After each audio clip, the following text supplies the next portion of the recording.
Hello friends, आपका स्वागत है हमारे यूट्यूब चैनल टारगेट विद ऑनिक में। मैं ऑनिक आपका स्वागत करता हूं। तो फ्रेंड्स, इसके पहले वीडियो में हम लोगों ने सिंधु घाटी सभ्यता के बारे में जाना था। सिंधु घाटी सभ्यता जो कि एक नगरीय सभ्यता थी, भारत के उत्तरी पश्चिमी प्रांत में विकसित हुई थी लगभग 2500 ईसा पूर्व में। इसका समयकाल 2500 बीसी से 1750 बीसी तक है। इसके अलावा अलग अलग इतिहासकारों ने अलग अलग मत दिया है, जिसमें से जॉन मार्शल का एक मत है जिसके अनुसार सिंधु घाटी सभ्यता का समयकाल 3250 से 1750 है। इसके अलावा कार्बन 14 पद्धति जिसका सहयोग सबसे ज्यादा डीपी अग्रवाल ने किया था, उसके अनुसार सिंधु घाटी सभ्यता का सबसे जो समयकाल है वो 2300 बीसी से 1750 बीसी है। इसके अलावा सिंधु घाटी सभ्यता के लोग मेसोपोटामिया की सभ्यता के पश्चिमी भाग अर्थात सुमेरु की सभ्यता से आए थे और उनका सिंधु घाटी सभ्यता जबकि एक नगरीय सभ्यता थी, तो नालियां सुव्यवस्थित ढंग से, बहुत सारे शहर, कुल 1500 शहर पाए गए हैं। इसके अलावा सिंधु घाटी सभ्यता के बारे में सबसे पहली जो सूचना दिया गया था वो 1826 ईस्वी में चार्ल्स मैसन ने अपनी पत्रिका नैरेटिव ऑफ जर्नीज के माध्यम से दिया था। तो चार्ल्स मैसन ने अपना पत्रिका नैरेटिव ऑफ जर्नीज के माध्यम से 1826 ईस्वी में सिंधु घाटी सभ्यता के बारे में सबसे पहले सूचना अर्थात मैसेज दिया। इसके अलावा आगे कनिंघम आए। कनिंघम ने सिंधु घाटी सभ्यता को मापकर कहा कि सिंधु घाटी सभ्यता कुल 13 लाख वर्ग किलोमीटर स्क्वायर क्षेत्रफल पर फैली हुई है। इसके अलावा सिंधु घाटी सभ्यता जब 1920 आया तो 1920 के लगभग में भारत के पुरातात्विक विभाग के प्रधान जॉन मार्शल ने सिंधु घाटी सभ्यता में विशेषकर पाकिस्तान और भारत से सटे क्षेत्रों में खुदाई का आदेश दिया, जिसके अनुसार ही हम लोग आगे पढ़ेंगे कि हड़प्पा एवं मोहनजोदड़ो जैसे सिंधु घाटी सभ्यता के महत्वपूर्ण शहरों का धीरे धीरे खोज हो गया। तो इसके अलावा सिंधु घाटी सभ्यता की जो लिपि थी वो भाव चित्रात्मक थी और सिंधु घाटी सभ्यता के बारे में हम लोगों ने मेन पॉइंट्स इसके पहले वीडियो में हम लोगों ने चर्चा कर लिया था। इस वीडियो में बेसिकली हम लोग सिंधु घाटी सभ्यता के शहरों के बारे में चर्चा करेंगे। इसके पहले वीडियो में हम लोगों ने जाना था कि सिंधु घाटी सभ्यता जो कि एक नगरीय सभ्यता थी, तो सिंधु घाटी सभ्यता में कुल 1400 शहर पाए गए हैं। 1400 शहरों में से 900 शहर भारत में स्थित है और भारत में भी सबसे अधिक गुजरात राज्य में है और बचे 498 स्थल पाकिस्तान में और 2 स्थल अफगानिस्तान में पाए गए हैं। तो क्यों ना सिंधु घाटी सभ्यता के प्रमुख स्थलों को हम लोग इस वीडियो में देखेंगे। सिंधु घाटी सभ्यता में जो कि सिंधु घाटी सभ्यता अफगानिस्तान, पाकिस्तान और भारत 3 देशों में विकसित थी। तो अफगानिस्तान में सिंधु घाटी सभ्यता के 2 स्थल पाए गए थे, सोतुगई और मुंडीकाक। सबसे पहले सोतुगई और मुंडीकाक ये 2 स्थल अफगानिस्तान में पाए गए थे। कौन कौन सा? सोतुगई और मुंडीकाक। ये मैं लिख नहीं रहा हूं क्योंकि ये ज्यादा इंपॉर्टेंट नहीं है, बस अब नाम के तौर पे इसको याद रख सकते हैं। तो सोतुगई और मुंडीकाक ये 2 स्थल अफगानिस्तान में पाए गए हैं। अब आते हैं पाकिस्तान में। तो पाकिस्तान में कुल 498 स्थल पाए गए हैं, 498। इतने अंचलों को पढ़ना तो संभव नहीं है, तो मेन 5-6 अंचलों को हम लोग देख लेते हैं। तो थोड़ा सा पीछे आते हैं। तो 1920 ईस्वी में जॉन मार्शल ने खुदाई का आदेश दिया था, विशेषकर दयाराम साहनी को। तो दयाराम साहनी ने 1921 ईस्वी में पाकिस्तान के माउंट गोमरी जिले में खुदाई करते वक्त हड़प्पा नामक सिंधु घाटी सभ्यता का पहला शहर के रूप में खोज कर दिया हड़प्पा का। तो सबसे पहले सिंधु घाटी सभ्यता में सबसे मेन शहर आता है, अफगानिस्तान के 2 शहरों को हम लोगों ने देख लिया। पाकिस्तान में आप आते हैं तो पाकिस्तान में एक शहर है हड़प्पा, जो कि सिंधु घाटी सभ्यता में खोजा गया पहला स्थल था। तो चलिए हड़प्पा के बारे में अब हम लोग डिटेल से चर्चा करते हैं। सिंधु घाटी सभ्यता में हड़प्पा, यह हड़प्पा पाकिस्तान में था, इसको ध्यान रखना है। हड़प्पा पाकिस्तान में। हड़प्पा से पहला पॉइंट, इसका पहले स्थिति को आपको याद रखना है। हड़प्पा पाकिस्तान के माउंट गोमरी जिला में रावी नदी के तट पर स्थित है। तो पाकिस्तान के माउंट गोमरी जिला में विशेषकर रावी नदी के तट पर स्थित है। तो हड़प्पा पाकिस्तान के माउंट गोमरी जिले में रावी नदी के तट पर स्थित है। इसका खोज, हड़प्पा का खोज 1921 ईस्वी में दयाराम साहनी द्वारा हुआ था। 1921 ईस्वी में, इसको आपको ध्यान रखना है। इसके अलावा हड़प्पा जबकि सिंधु घाटी सभ्यता में खोजा गया पहला स्थल था, इसीलिए सिंधु घाटी सभ्यता को हड़प्पा सभ्यता भी कहते हैं। इसको भी आपको ध्यान रखना है, सिंधु घाटी सभ्यता को हड़प्पा सभ्यता भी कहते हैं। इसके अलावा हड़प्पा जो है, हड़प्पा में जब खुदाई हुआ दयाराम साहनी के नेतृत्व में, तो हड़प्पा में बहुत सारे वस्तुएं पाए गए। तो हम लोग पाए गए साक्ष्य को देख लेते हैं। हड़प्पा में पाए गए साक्ष्य, क्या क्या खुदाई के दौरान मेन वस्तुएं हमें प्राप्त हुई थी। तो हड़प्पा में जब खुदाई हुआ तो हड़प्पा में क्या क्या देखा गया, चलिए उसको समझते हैं। हड़प्पा में श्रमिक आवास देखा गया। श्रमिक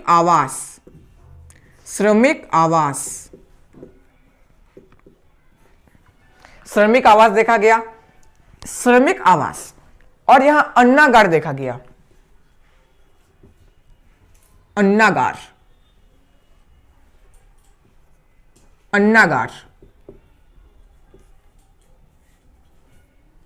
श्रमिक आवास, अन्नागार।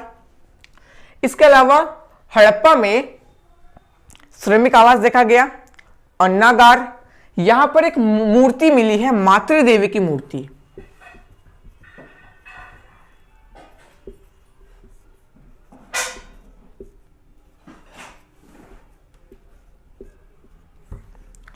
मातृ देवी की मूर्ति।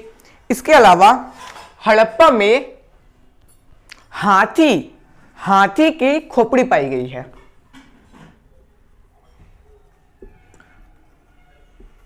हाथी की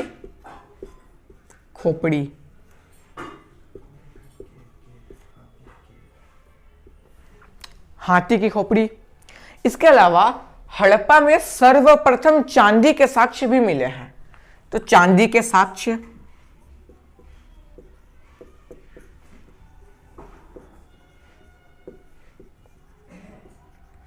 सर्वप्रथम चांदी के साक्ष्य हड़प्पा से मिले हैं। तो हड़प्पा में श्रमिक आवास, अन्नागार, मातृ देवी की मूर्ति, हाथी की खोपड़ी, चांदी के साक्ष्य। इसके अलावा यहां से ओखली पाया गया है। ओखली, लकड़ी की ओखली होती है ना, लकड़ी की ओखली भी पाई गई है। ओखली, ताबूत,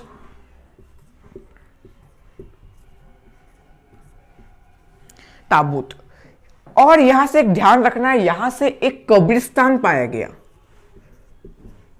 कब्रिस्तान, और उस कब्रिस्तान का नाम है RH-37। ये RH-37 तो लिखा गया, लेकिन ये आज की देवनागरी लिपि के अंतर्गत नहीं आती है। हमारी लिपि क्या है? देवनागरी। ये उस समय इसका मतलब कुछ और ही था, इत्तेफाक से ये आज की लिपि से मैच हो गया, लेकिन इसका मतलब उस समय कुछ और ही था, इत्तेफाक से मैच हो गया आज की लिपि से। तो कब्रिस्तान मिला है, RH-37 नामक एक कब्रिस्तान मिला है, ताबूत, ओखली। इसके अलावा यहां पर एक सींग वाला एक जानवर का साक्ष्य मिला गया है। एक सींग वाला जानवर,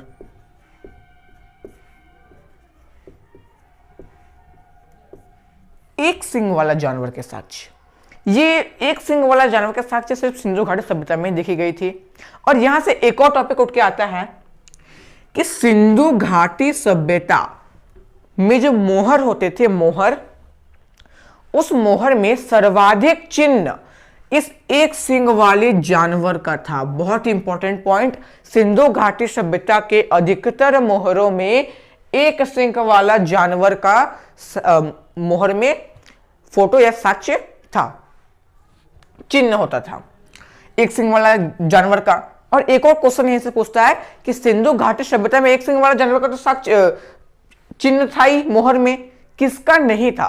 तो घोड़े का नहीं था, शेर का नहीं था, हाथी का नहीं, है ना, गाय का नहीं था। लेकिन यहां आपको ध्यान बेसिकली गाय पे देना है, क्योंकि जब इसके ही अगले चरण में वैदिक काल पढ़ेंगे तो वैदिक काल में गायों का महत्व इतना बढ़ गया कि समाज में अमीरों का चुनाव जिसके पास अधिक गाय है उसको देख कर किया जाता था, और समाज के लोग राजा का चुनाव भी अपने खोए हुए गाय को ढूंढने के लिए करते थे। इतना गाय का महत्व था।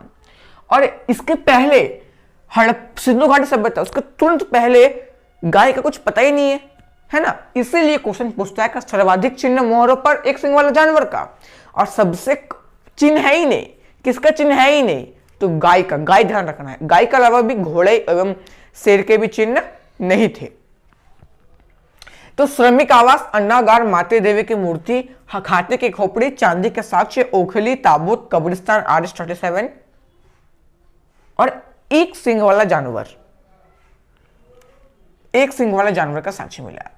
तो ये कुछ मेन पॉइंट्स हो जाते हैं हड़प्पा से। इसके अलावा सर्वप्रथम चांदी के साक्ष्य भी हड़प्पा से ही मिले थे, और हड़प्पा खोदा गया पहला स्थल था जिसका खोज दयाराम साहनी ने 1921 में किया। यह पाकिस्तान के माउंट गोमरी जिले रावी नदी के तट पर है। और हड़प्पा को सिंधु घाटी सभ्यता का दूसरा नाम हड़प्पा सभ्यता भी है। ये हड़प्पा से कुछ मेन टॉपिक्स। इसके अलावा जॉन मार्शल ने खुदाई का आदेश जो दिया था एक और व्यक्ति को दिया था, राखालदास बंदोपाध्याय ने। और राखालदास बंदोपाध्याय ने 1922 ईस्वी में पाकिस्तान के लड़काना जिले में एक शहर का खोज कर दिया सिंधु घाटी सभ्यता के, जिसका नाम था मोहनजोदड़ो। ये मोहनजोदड़ो भी बहुत इंपॉर्टेंट है। चलिए मोहनजोदड़ो को अब देखते हैं।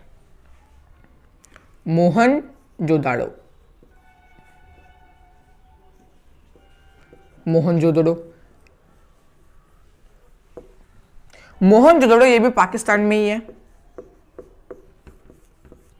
मोहनजोदड़ो भी पाकिस्तान में ही है।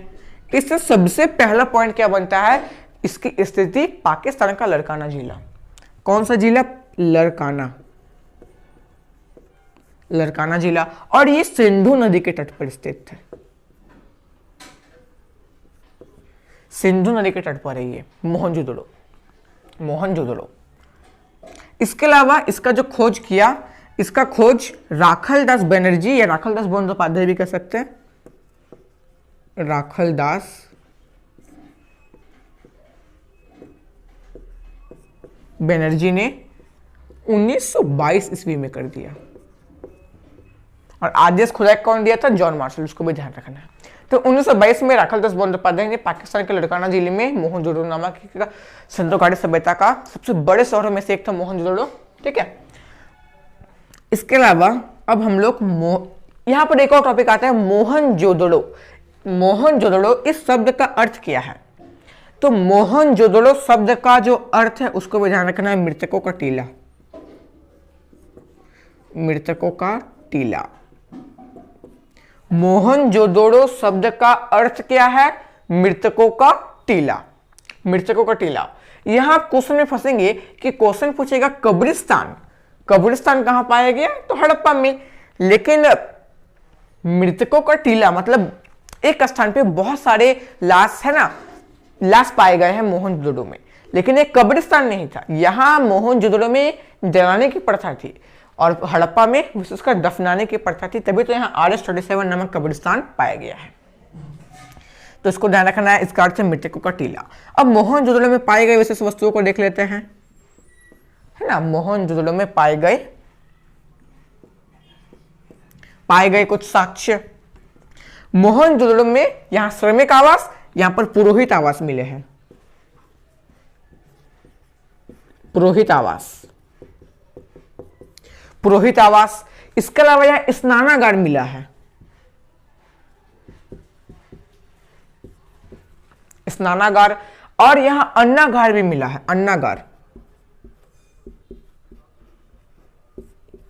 यहां सभागार भी मिला है।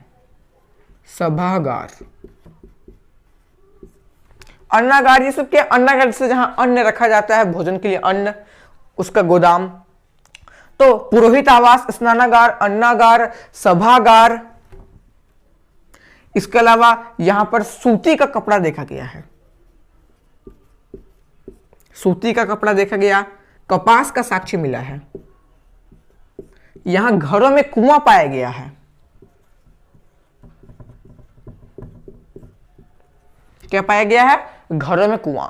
इसके अलावा यहां सड़क देखा गया है और वो बहुत चौड़ी सड़क भी देखा गया, चौड़ी सड़क। अब यहां फंसेंगे। सबसे पहले तो ध्यान रखिए अन्नागार, हड़प्पा से भी अन्नागार मिला है, मोहनजोदड़ो से भी अन्नागार मिला है। दोनों अन्नागार में से सबसे बड़ा अन्नागार अगर क्वेश्चन पूछेगा तो ध्यान रखिएगा सिंधु घाटी सभ्यता का सबसे बड़ा अन्नागार मोहनजोदड़ो का अन्नागार था। और सिंधु घाटी सभ्यता का सभी सड़कें चौड़ी थी। और क्वेश्चन पूछेगा सिंधु घाटी सभ्यता का सबसे चौड़ी सड़क मिली थी मोहनजोदड़ो से। और सबसे बड़ा अन्नागार तो मोहनजोदड़ो से, सबसे बड़ा अन्नागार मोहनजोदड़ो, सबसे चौड़ी सड़क भी मोहनजोदड़ो, है ना। इसके अलावा यहां एक मूर्ति पाया गया। योग के दर्शन में अनुमान लगाया गया कि पशुपति शिव की मूर्ति है। तो पशुपति शिव की मूर्ति, पशुपति शिव की मूर्ति पाया गया है। यहां एक और मूर्ति पाया गया है, एक नृत्य करते हुए महिला। क्या? एक नर्तकी का एक तरह से स्टैचू मिला है और नर्तकी कांसे की थी। जबकि हम लोग जानते हैं कि सिंधु घाटी सभ्यता में कांसे की खोज हो चुकी थी, इसलिए इसका नाम हम लोग कांस्य युगीन भी है।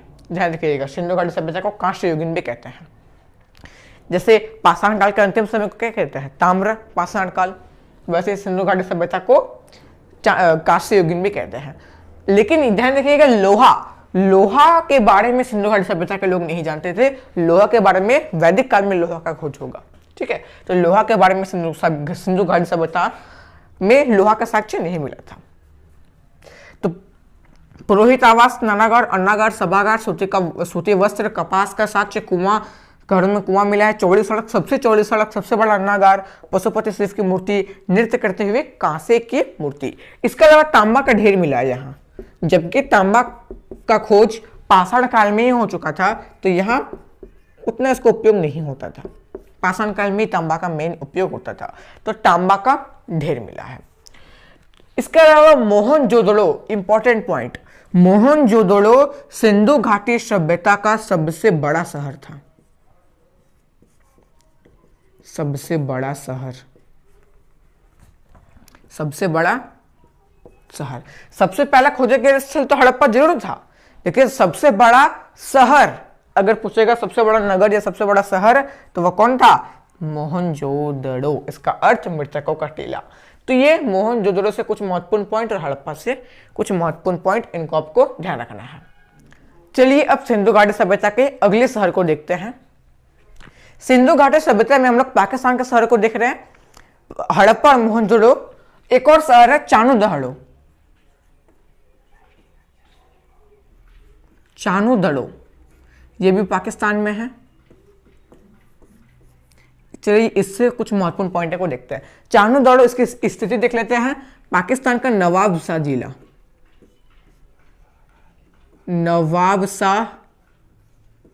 जिला। इसके अलावा ये चानुदड़ो सिंधु नदी के तट पर स्थित है। सिंधु नदी के तट पर स्थित था चानुदड़ो।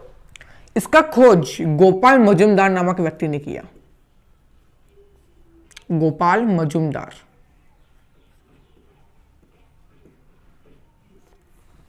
तो चानुदड़ो नवाबशाह जिला में है, खोज गोपाल मजूमदार। अब चानुदड़ो से पाए गए कुछ साक्ष्य को देख लेते हैं। पाए गए साक्ष्य,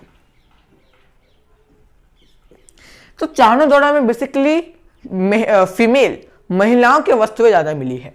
जैसे साज समाने, है ना, साज समाने महिलाओं के सजने के सामान, जिसमें से विशेषकर शीशा मिला है। शीशा के अलावा काजल, यहां पर गुड़िया मिला है ना। विशेषकर महिलाओं से मैच खाने वाली वस्तुएं यहां से मिली है। इसके अलावा यहां से ईंट तो मिला है। देखिए सिंधु घाटी सभ्यता में पके हुए ईंट का उपयोग होता था, लेकिन यहां क्वेश्चन पूछेगा कि अलंकृत ईंट, मतलब डिजाइन, आर्टिफिशियल डिजाइनिस्ट ईंट, रंगीन ईंट कहां से मिला है? तो चानुदड़ो से। अलंकृत ईंट, अलंकृत ईंट, अलंकृत ईंट यहां से पाया गया है। इसके अलावा चानू दड़ों से और भी बहुत, यहां पर टेढ़ी मेढ़ी सड़क मिली है, टेढ़ी मेढ़ी सड़क, यहां पर सड़क सही ढंग से नहीं थी, थोड़ी टेढ़ी मेढ़ी थी,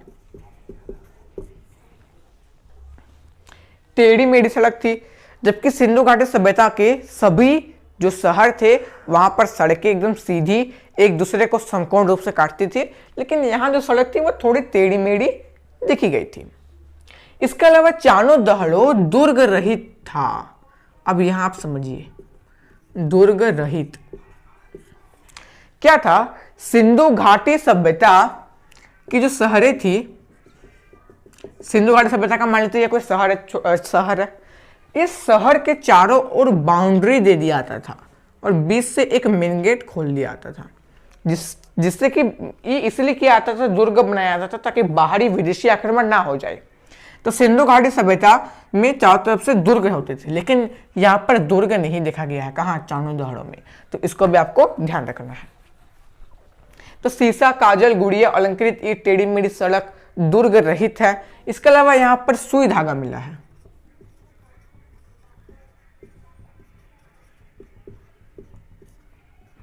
सुई धागा। ये कुछ महत्वपूर्ण वस्तुएं हैं जो चानो दहड़ों से देखी गई। यहां ध्यान रखना है कि सिंधु घाटी सभ्यता की जो सड़कें थी वो सीधी होती थी और पका हुआ ईंट का उपयोग होता था सिंधु घाटी सभ्यता में। तो आई थिंक आप चानो दहड़ों को भी समझ लिए होंगे। यहाँ पर मेन हड़प्पा और मोहनजोदड़ो ही था। ये चानो दहड़ों को भी आप याद रख सकते हैं एक ऑब्जेक्टिव के रूप में। आगे चलते हैं। सिंधु घाटी सभ्यता में पाकिस्तान में एक और शहर मिला है, सुटका गेंडोर। सुटका गेंडोर, सुटका गेंडोर, और ये भी पाकिस्तान में है। इसका स्थिति अगर देखें तो पाकिस्तान का बलूचिस्तान प्रदेश, बलूचिस्तान प्रदेश, पाकिस्तान के बलूचिस्तान प्रदेश में सुटका गेंडोर पाया गया है। हम लोग जानते हैं कि सुटका गेंडोर जो है, ये सुटका गेंडोर यहां से एक महत्वपूर्ण टॉपिक, सिंधु घाटी सभ्यता का पश्चिमी बिंदु है। ये पश्चिमी बिंदु, तो सिंधु घाटी सभ्यता का पश्चिमी बिंदु, ये बहुत इंपॉर्टेंट टॉपिक है। सिंधु घाटी सभ्यता का पश्चिमी बिंदु सुटका गेंडोर। इसके अलावा एक छोटा सा बंदरगाह भी था, छोटा सा बंदरगाह,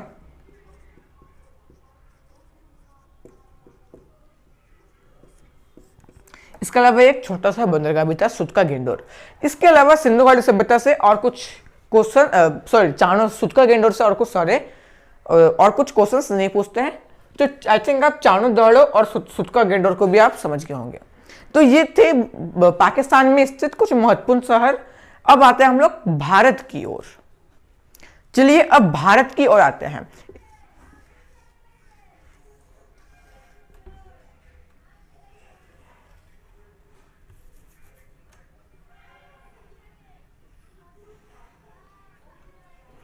ये एक तरह से भारत में यहां पर देश है पाकिस्तान, या पाकिस्तान है। पाकिस्तान में यहां पर मिला है सुटका गेंडोर। ये क्या है? सुटका गेंडोर। यहां से मिला है हड़प्पा, यहां है मोहनजोदड़ो, और यहां है चानो दहड़ो, और यहां से गुजर रही है सिंधु नदी। और सिंधु नदी जो है, तो चानो दहड़ो और मोहनजोदड़ो सिंधु नदी के तट पर है, और हड़प्पा यहां से गुजरती है रावी नदी, उसके तट पर है। इसको ध्यान रखना है। अब आता है भारत में। तो भारत में 900 शहर मिले हैं, जिसमें से सबसे अधिक गुजरात से मिले हैं। तो गुजरात के प्रमुख स्थलों को सबसे पहले हम लोग देख लेते हैं। गुजरात में बहुत स्थल है, इसके आप स्थिति को ध्यान रखिए। जैसे गुजरात में यहां मिला है धौलावीरा। क्या मिला यहां से? धौलावीरा। इसके अलावा सुटका गेंडोर, रंगपुर। तो एक तो धौलावीरा आपको याद रखना है, धौलावीरा। इससे और कुछ क्वेश्चन नहीं पूछते। धौलावीरा कहाँ है? गुजरात में। यहाँ है सुटका गेंडोर से 2 क्वेश्चन आपको याद रखना है। मैं लिख नहीं रहा हूं, आप नोट करते चलिएगा। सुटका गेंडोर में कंकाल मिला है घोड़े का कंकाल मिला, यहाँ हाथी का नहीं, घोड़े का कंकाल। तो सुटका गेंडोर में घोड़े का कंकाल देखा गया है। इसके अलावा सुटका गेंडोर में कलश समाधान देखा गया है, कलश से दफनाने की प्रथा। तो कलश सावधान और घोड़े का कंकाल सुचका गेंडोर, सॉरी माय मिस्टेक, मैंने शायद सुचका गेंडोर बोल दिया होगा, सुरकोटदा, सुरकोटदा, सुरकोटदा गुजरात में है, सुरकोटदा। सुचका गेंडोर तो पाकिस्तान में था, सॉरी, सुरकोटदा तो गुजरात में पाया गया है एक स्थल सुरकोटदा, जहां पर घोड़े का कंकाल और कलश सावधान देखा गया है। इसके अलावा यहां मिला है रंगपुर जगह। रंगपुर से एक ही मेन टॉपिक है कि रंगपुर में धान की भूसी मिली है, और ये बहुत ही वीवीआई, इसको याद रखिएगा। धान की भूसी सिंधु घाटी सभ्यता में कहां पाई गई है, तो रंगपुर कहां है, गुजरात में। इसके अलावा गुजरात का एक मात्र मेन शहर जिसको डिटेल से पढ़ना है वो है लोथल, तो लोथल को अब हम लोग समझते हैं। इसके अलावा बाकी शहरों को भी ध्यान रखना है। लोथल ये कहां है, गुजरात, इंडिया। लोथल, ये लोथल भोगवा नदी के किनारे स्थित है। भोगवा, इसकी स्थिति क्या है, गुजरात, इंडिया, भोगवा नदी के तट पर। भोगवा नदी के तट पर। इसके अलावा लोथल, लोथल एक बहुत ही बड़ा बंदरगाह था।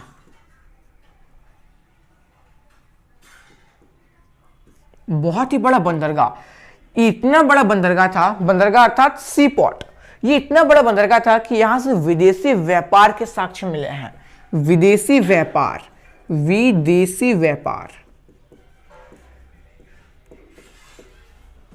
विदेशी व्यापार के साक्ष्य मिले हैं, जिसके कारण यहां फारस की मोहर मिला। फारस का मोहर, फारस का मोहर। फारस, फारस जिसका आज का नाम ईरान है, ईरान, और यही ईरान की मेसोपोटामिया की सभ्यता के पश्चिमी भाग से सिंधु सभ्यता में लोग आए थे, तो यही ईरान अर्थात फारस उस समय का नाम है। तो इससे पता चलता है कि लोथल और फारस का बीच व्यापारिक संबंध था, जिसके के कारण फारस की मोहर यहां से मिली है। इससे पता चलता है कि ये विदेशी व्यापार भी करते थे लोथल के लोग। इसके अलावा सिंधु घाटी सभ्यता के जो घर के जो मुख्य दरवाजे होते थे वे सड़क की ओर नहीं खुलते थे, सड़क के विपरीत दिशा में खुलते थे। ऐसा इसलिए होता था कि शायद वो दुर्घटना से बचने के लिए या धूल से बचने के लिए ऐसा करते थे। लेकिन लोथल एकमात्र ऐसा स्थल देखा गया है जहां पर सड़क सीधे मुख्य सड़क का मुख्य दरवाजा घर का सीधे सड़क पर खुलता है। तो सड़क पर मुख्य दरवाजा घर का खुलता है, सिर्फ लोथल में देखा गया। ऐसा इसलिए होता था कि जबकि व्यापारी थे तो सामान को आसानी से घर तक ले जाने में सुविधा होती थी, क्योंकि गली से बैलगाड़ी नहीं जा सकता था, गली बहुत पतली होती है। तो फारस का मोहर, विदेशी व्यापार, ये एक बंदरगाह था, भोगवा नदी के तट पर स्थित है, और इसका जो सड़क में मुख्य दरवाजे खुलते थे लोथल के घरों का। तो लोथल, इसके अलावा यहां पर हाथी के दांत मिले हैं। हाथी के दांत, हाथी की खोपड़ी हड़प्पा से, हाथी के दांत, जबकि यहाँ व्यापार होता था, और व्यापार में आप जानती हैं कि हाथी का दांत एक बहुत ही मूल्यवान वस्तु है, जिसका व्यापार बहुत ही मूल्यवान वस्तु है। जबकि यहाँ व्यापार होता था तो हाथी का दांत का भी व्यापार देखा गया है यहाँ से। तो हाथी का दांत कहाँ मिला है, लोथल, गुजरात से। ये इंडिया में, गुजरात में है लोथल, ये मुख्य स्थान है, इसको ध्यान रखना है। और ये भी सिंधु घाटी सभ्यता के बड़े स्थलों में से एक है लोथल। तो गुजरात के प्रमुख स्थल 4 स्थलों का आपको ध्यान रखना है, धौलावीरा, सुरकोटदा, रंगपुर, रंगपुर से धान की भूसी, सुरकोटदा। इसके अलावा लोथल, लोथल से ये निम्नलिखित पॉइंट्स आपको ध्यान रखना है। अब आते हैं पंजाब की ओर। पंजाब, पंजाब में एक स्थल मिला है यहां पर, रोपड़। क्या स्थल है, रोपड़। रोपड़ ये पंजाब से मिला है, पंजाब भारत। तो रोपड़ पंजाब से मिला है, इसको ध्यान रखना है। इसके अलावा रोपड़ से एक ही महत्वपूर्ण क्वेश्चन पूछता है कि यहां पर मानव के साथ कुत्ता को दफनाने का प्रथा मिला है। मानव और कुत्ता को एक साथ दफनाने का प्रथा। तो रोपड़ रोपड़ में क्या देखा गया है? मानव के साथ कुत्ते को दफनाने का प्रथा रोपड़ में देखा गया है, इसको आपको ध्यान रखना है। हाँ। तो रोपड़ सतलज नदी के किनारे स्थित है। सतलज नदी के किनारे पंजाब में स्थित है रोपड़। इसके अलावा रोपड़ का खोज यज्ञ दत्त शर्मा ने किया था। यज्ञ दत्त शर्मा। तो रोपड़ से मुख्य बिंदुओं को आपको ध्यान रखना है कि रोपड़ का खोज यज्ञ दत्त शर्मा, स्थिति पंजाब सतलज नदी के किनारे, यहाँ पर मानव और कुत्ते को दफनाने का प्रथा देखा गया, ये सबसे मेन टॉपिक है, रोपड़ से देखा गया। इसके अलावा लोथल को भी आपको ध्यान रखना है। अब आते हैं अगला शहर, अब चलते हैं हरियाणा की ओर। हरियाणा की ओर तो हरियाणा में 2 शहर देखे गए हैं, एक है बनवाली, एक है राखीगढ़ी। चलिए दोनों को विस्तार पूर्वक समझते हैं। बनवाली कहाँ है? हरियाणा। हरियाणा। बनवाली, बनवाली का खोज रविंद्र सिंह ने किया था।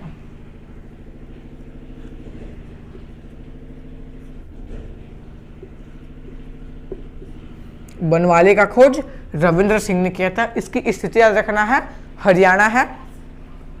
हरियाणा। बनवाली में कुछ भी व्यवस्थित ढंग से नहीं देखा गया, जबकि सिंधु घाटी सभ्यता के सभी जो शहर थे वो बहुत व्यवस्थित ढंग से बसाए गए थे, लेकिन बनवाली में कुछ भी व्यवस्थित ढंग से नहीं देखा गया था। ये अव्यवस्थित शहर है, अव्यवस्थित, ये अव्यवस्थित शहर है, इसको आपको ध्यान रखना है। यहाँ टेढ़ी मेढ़ी सड़क है ना, नालियां सुव्यवस्थित ढंग से नहीं थी, तो ये एक तरह से अव्यवस्थित शहर है बनवाली। यहां से एक मैंने यहाँ हल के साक्ष्य मिले हैं, हल के साक्ष्य। किसका साक्ष्य? हल के साक्ष्य। इसके अलावा टेराकोटा का सिक्का मिला है।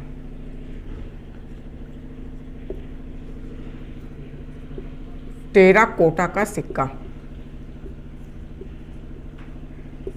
टेराकोटा का मतलब होता है मिट्टी से बने वस्तुएं, मिट्टी से मतलब मिट्टी का बना हुआ सिक्का देखा गया है। कहां पर? बनवाली में। तो ये कुछ महत्वपूर्ण पॉइंट्स बनवाली से जिसको आपको ध्यान रखना है। इसके अलावा बनवाली रंगोई नदी के तट पर स्थित है। रंगोई, रंगोई नदी के तट पर स्थित है बनवाली। बनवाली किस नदी के तट पर है? रंगोई नदी के तट पर स्थित है। इसके अलावा सिंधु घाटी सभ्यता का एक और शहर है जो कि यहीं पर हरियाणा में मिला है, इसका नाम है राखीगढ़ी। उसको देख लेते हैं। राखीगढ़ी से ज्यादा प्रश्न नहीं पूछता, एक ही प्रश्न पूछता है, इसलिए राखीगढ़ी को यहां हम लोग लिख लेते हैं। राखीगढ़ी। यहां आप कंफ्यूज में, शायद यहां आप कंफ्यूज हो जाएंगे। सिंधु घाटी सभ्यता का सबसे बड़ा शहर मोहनजोदड़ो, सबसे बड़ा स्थल राखीगढ़ी। ऐसा क्यों? तो यहां समझते हैं हम लोग। सिंधु घाटी जो सभ्यता है, अब यहां पर आपको क्लियर हो जाएगा।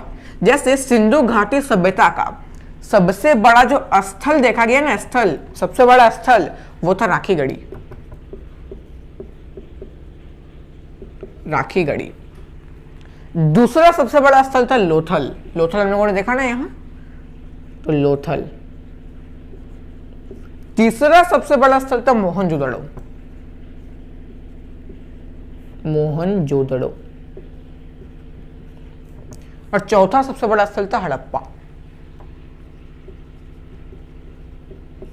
हड़प्पा। लेकिन राखीगढ़ी का है क्षेत्रफल बड़ा था, लेकिन राखीगढ़ी जो मुख्य शहर था वो ज्यादा बड़ा नहीं था। सबसे बड़ा शहर था मोहनजोदड़ो, सबसे बड़ा स्थल राखीगढ़ी, दूसरा सबसे बड़ा स्थल लोथल, लेकिन सबसे बड़ा शहर मोहनजोदड़ो। आई थिंक अब ये आपको क्लियर हो गया होगा, तो इसको भी आपको ध्यान रखना है। बनवाली और राखीगढ़ी को ध्यान रखना है। इसके अलावा और भारत में इंपॉर्टेंट नहीं है, जैसे एक हम लोग कश्मीर में देख लेते हैं। कश्मीर में है मांडा जो कि चिनाब नदी के तट पर है, कश्मीर में है, और ये सिंधु घाटी सभ्यता का सबसे उत्तरी बिंदु है। एक यहाँ याद हो गया। एक देख लीजिए उत्तर प्रदेश में एक है, उत्तर प्रदेश हरियाणा के बॉर्डर पे, जिसका नाम है आलमगीरपुर, जो कि हिंडन नदी के किनारे स्थित है। हिंडन नदी के किनारे, और ये सिंधु घाटी सभ्यता का सबसे पूर्वी बिंदु है। इसको ध्यान रखना है। एक यहाँ महाराष्ट्र में मिलेगा आपको, महाराष्ट्र में एक है दाइमाबाद, दाइमाबाद जो कि सिंधु घाटी सभ्यता का सबसे दक्षिणी बिंदु है। प्रवरा नदी का किनारे स्थित है दाइमाबाद, सबसे दक्षिणी बिंदु। ठीक है, तो ये सिंधु घाटी सभ्यता के मुख्य शहर थे। एक शहर बच गया है राजस्थान में, देख लेते हैं अब हम लोग। राजस्थान में एक है कालीबंगा, कालीबंगा को अब हम लोग देख लेते हैं। कालीबंगा ये राजस्थान में देखी गए, राजस्थान में पाया गया स्थल है, जबकि राजस्थान में बहुत स्थल पाया गया, लेकिन बस मुख्य को ही आपको ध्यान रखना है।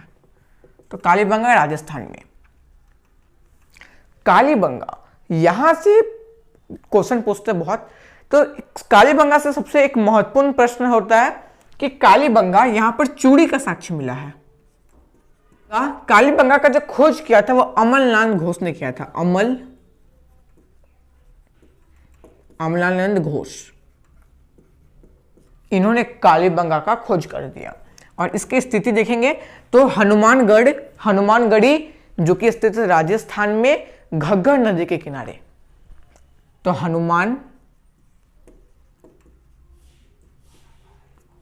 हनुमानगढ़ घग्गर नदी के किनारे, इसको आपको ध्यान रखना है। इसके अलावा यहां चूड़ी के साक्ष्य मिले थे, काली चूड़ी के साक्ष्य। इसके अलावा इसका अर्थ ही होता है कालीबंगा, बंगा मतलब चूड़ी, इसका मतलब ये काली चूड़ी, इसका स्थल का मतलब भी है। तो काली चूड़ी के साक्ष्य मिले हैं यहां भी। इसके अलावा जुता हुआ खेत का साक्ष्य मिला है, मतलब खेत जोतने का साक्ष्य, जुता हुआ खेत का साक्ष्य। तो ये कुछ मुख्य बिंदु जो कालीबंगा से पूछी जाती है। तो ये सिंधु घाटी सभ्यता के मुख्य स्थल थे कुछ, जिनको हम लोगों ने फोटो मैप वाइज और उनके महत्वपूर्ण टॉपिक के तहत हम लोगों ने अच्छे से समझ लिया है। इसके पहले वीडियो में हम लोगों ने सिंधु घाटी सभ्यता के उत्थान और सिंधु घाटी सभ्यता का मुख्य बिंदु, और उसके बाद इस वीडियो में सिंधु घाटी सभ्यता के शहरों के बारे में हम लोगों ने देखा। तो क्यों ना एक बार रिकॉल कर लिया जाए। चलिए सिंधु घाटी सभ्यता के शहरों को एक बार रिकॉल करते हैं। सिंधु घाटी सभ्यता का सबसे पहला शहर हड़प्पा, जो कि पाकिस्तान के माउंट गोमरी जिला में स्थित है। इसका खोज दयाराम साहनी ने 1921 ईस्वी में कर दिया। यहाँ पर पाए गए महत्वपूर्ण साक्ष्य, चांदी का साक्ष्य, श्रमिक आवास, अन्नागार, यहाँ पर कुम्हार का चाक मिला है। मैंने शायद नहीं बोला, ध्यान रखिएगा, कुम्हार का चाक, जो मिस हो गया मैं अभी बोल दूंगा। कुम्हार का चाक, श्रमिक आवास, अन्नागार, माती देवी की मूर्ति, एक सिंह वाला गेंडा का साक्ष्य। सिंधु घाटी सभ्यता का सबसे मोहरों में सबसे अधिक चिन्ह एक सिंह वाला गेंडा का, और थाई नहीं तो गाय का।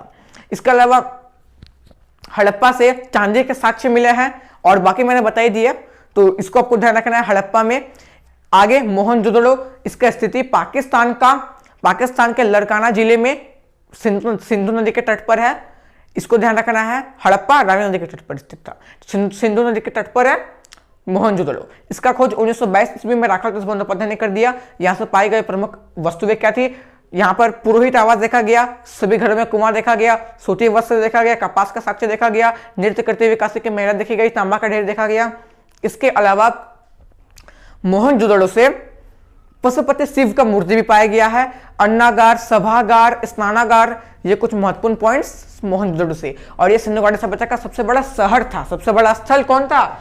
राखीगढ़ी था। आगे चानुदड़ो जो कि पाकिस्तान के नवाबशाह जिले में स्थित है, नवाबशाह जिले में, इसको आपको ध्यान रखना है, चानुदड़ो। और ये भी सिंधु नदी के तट पर स्थित था चानुदड़ो। वहां से पाई गई विशेषकर महिलाओं के वस्तुएं पाई गई थी, जिसमें शीशा है ना, काजल इत्यादि, गुड़िया। और मैंने बाकी बोल दिया है कि वहां से मनका मिला है, रंगीन अलंकृत ईंट मिला है, सुई धागा मिला है। सिंधु घाटी सभ्यता के सड़कें सभी समकोण रूप से सीधी होती थी। दुर्ग और चानुदड़ो दुर्ग रहित भी था, इसको भी आपको ध्यान रखना है। इसके अलावा चानुदड़ो का खोज गोपाल मजुमदार ने किया था। आगे सुतका गेंडोर का जो खोज है वो मैंने नहीं बोला, ध्यान रखना है। सुतका गेंडोर जो कि सिंधु सभ्यता का सबसे पश्चिमी बिंदु था, छोटा सा बंदरगाह था, और पाकिस्तान के बलूचिस्तान प्रदेश में स्थित यह शहर, जिसका खोज ऑरेनस्टाइन ने किया। अब भारत की ओर आते हैं। भारत में गुजरात में धौलावीरा, रंगपुर, जहां से धान की भूसी मिली है। इसके अलावा रंगपुर के अलावा एक और स्थान है सुरकोटदा जहां पर घोड़े का कंकाल और कलश समाधान देखा गया। फिर है लोथल जो कि दूसरा सबसे बड़ा स्थल सिंधु घाटी सभ्यता का, एक बहुत बड़ा बंदरगाह था, हाथी के दांत मिले, हाथी के दांत का व्यापार होता था, बहुत व्यापार होता था यहाँ से।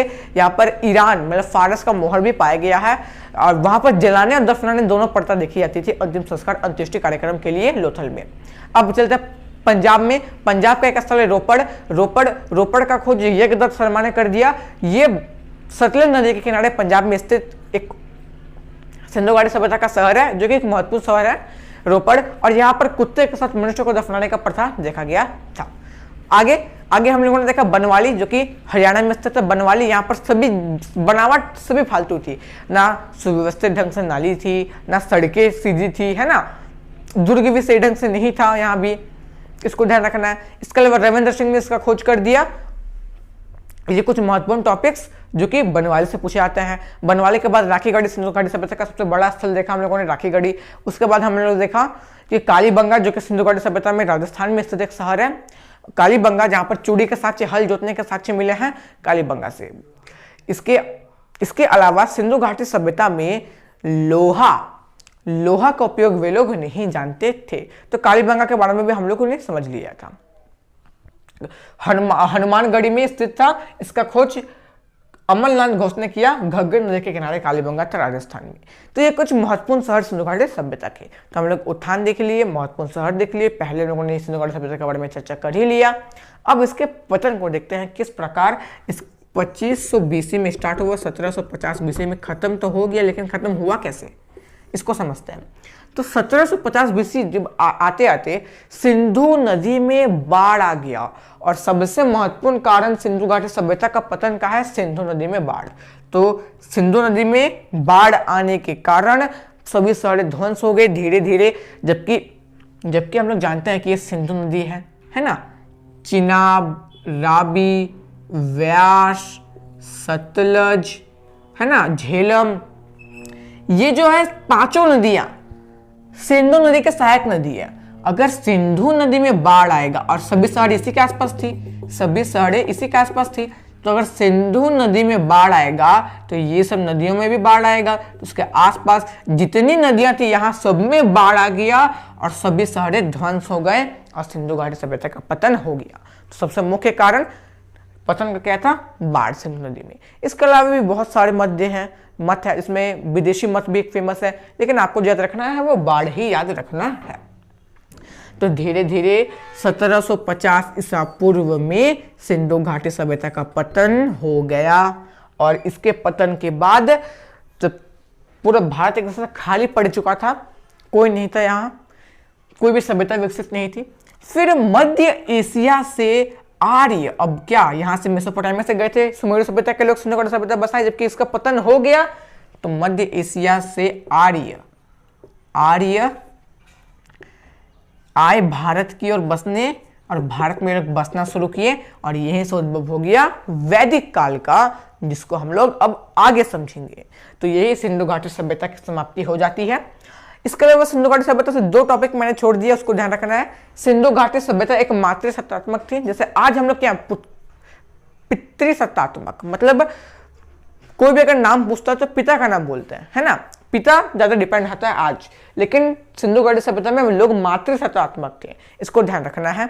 तो यही सिंधु घाटी सभ्यता का टॉपिक समाप्त होता है। अगले वीडियो में मिलेंगे वैदिक काल में। आई होप आप इस वीडियो को समझे होंगे। मिलते हैं अगले वीडियो में। जय हिंद।